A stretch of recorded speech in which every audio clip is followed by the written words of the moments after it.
Assalamualaikum warahmatullahi wabarakatuh. Perkenalkan, nama saya Lelia Veganisha. Bersama rekan saya Agung Prastio, Faisal Eginanda, Muhammad Hussein, dan Amira Paramadina.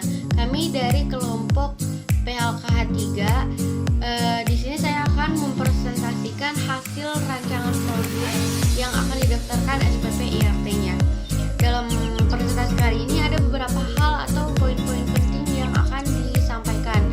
Sebelumnya saya akan memperkenalkan produk apa saja atau nama produk kita yang akan didaftarkan SPP IRT-nya.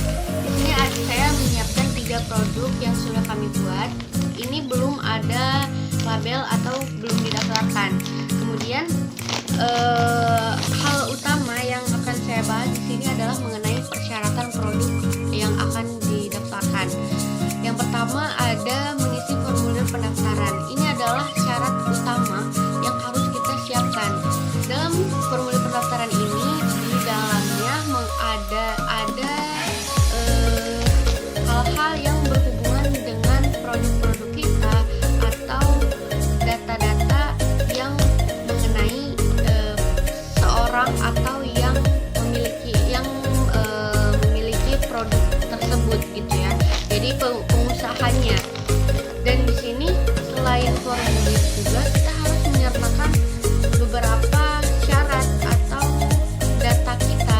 Misalkan ada fotokopi KTP, kemudian ada pas foto, dan syarat selanjutnya kita juga harus menyertakan rancangan label makanan atau minuman yang akan didaftarkan.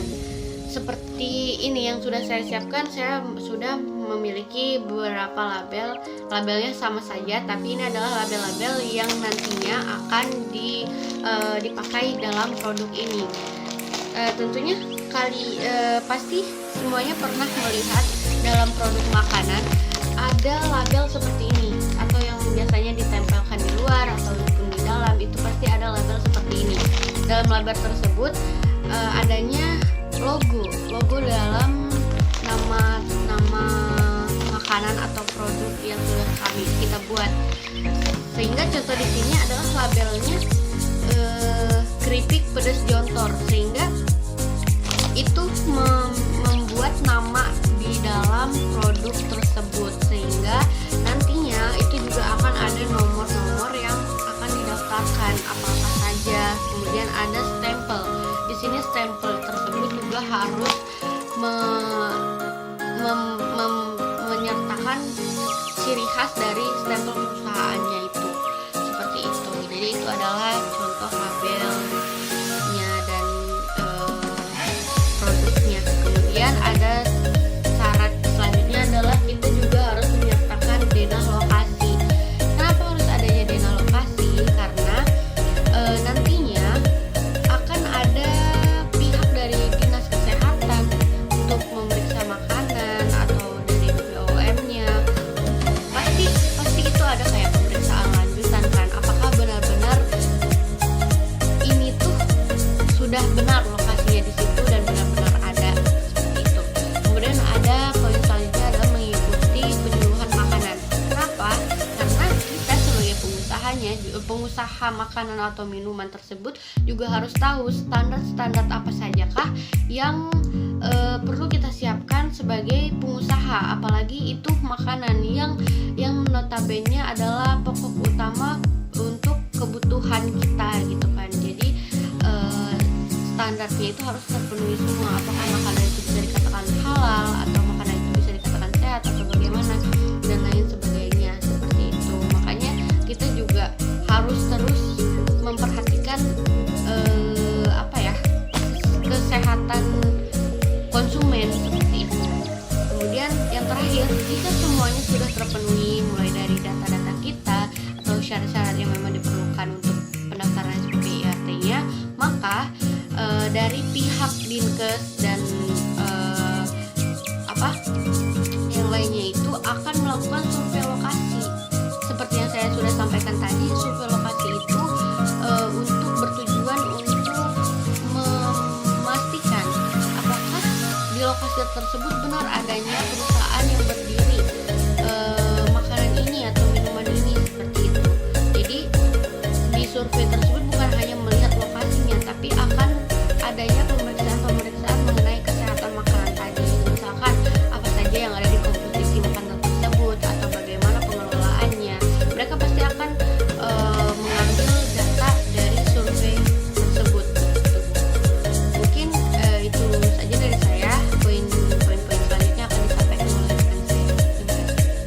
Oke, perkenalkan saya Agung. Saya NIM 541 akan menjelaskan terkait dengan denah lokasi. Lokasi yang bisa kami sebutkan dari tempat penjualan pemasaran kami yaitu adalah di Jalan Graza Raya Semarang. Tepatnya di pas persimpangan setelah pertigaan. Lokasi kita di Jalan Graza Raya nomor 1. Maka disitulah kami melakukan produksi, pemasaran, serta penjualan lanjutan. Selanjutnya terkait dengan formulir permohonan sertifikat produksi pangan industri rumah tangga.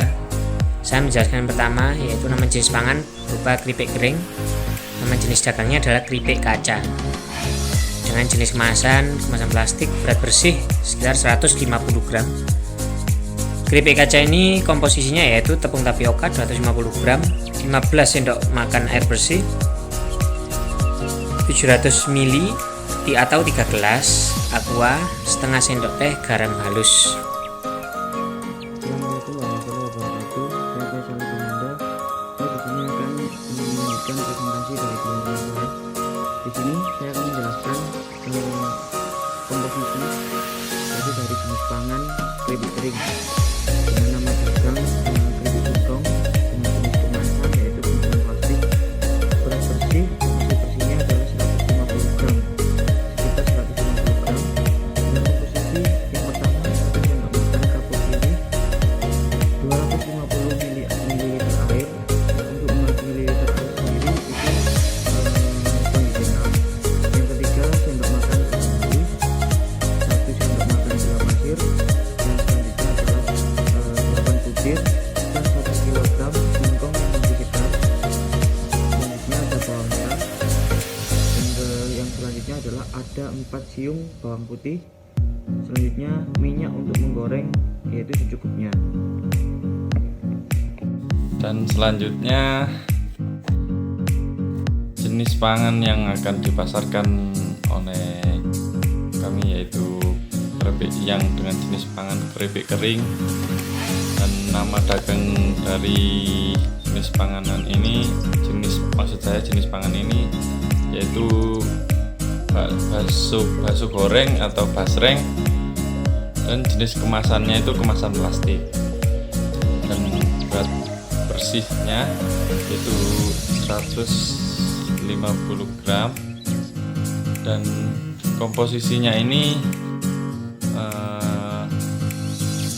ada yang pertama 250 gram ikan tenggiri atau ikan lain sesuai selera, dan kemudian itu setengah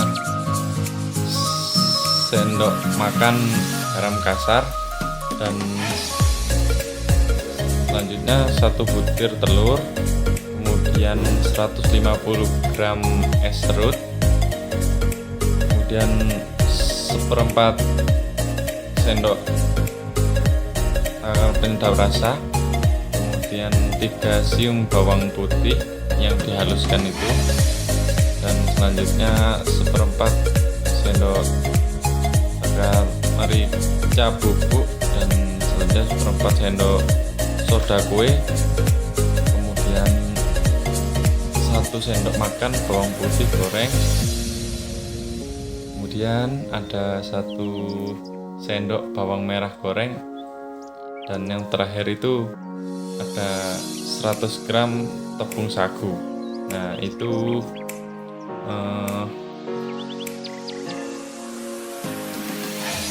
komposisi dari jenis pangan keripik kering dan dengan nama dagang basreng atau bakso goreng itu. Selanjutnya akan dijelaskan oleh teman saya. Selanjutnya, kemasan yang digunakan adalah kemasan plastik dengan masa simpan selama 1 bulan. Informasi tentang kode produksi 1610117, identitas IRT, nama perusahaan Keripik Pedes Dontor, alamat Jalan Graza Raya 2 nomor 5, Kecamatan Sukoharjo, Semarang, Jawa Tengah, dengan nomor telepon 089266 57453. Nama pemiliknya Raffi Iqbal dan nama penanggung jawabnya Lelia Vega Ernisa Agung Prasetyo. dan Dana Merah Para